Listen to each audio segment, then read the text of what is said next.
तो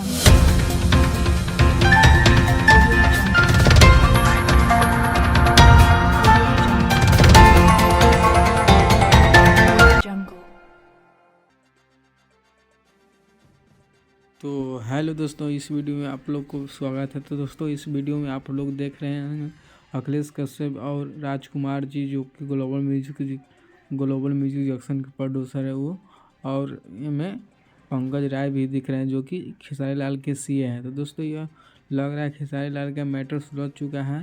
बाकी आगे चल के देखिए क्या होता है। तो दोस्तों, आप लोग इसी तरह इस वीडियो में बनी रहिएगा और आगे क्या क्या होता है हम लोग बताएंगे। तो दोस्तों, खेसारी लाल का गुजारा आप ग्लोबल म्यूजिक जंक्शन से अखिलेश कश्यप फेसबुक पोस्ट किए हैं कि ग्लोबल म्यूजिक जंक्शन से ज़बरदस्त सॉन्ग के बारे में यह बताए हैं, ऐसे कुछ करके।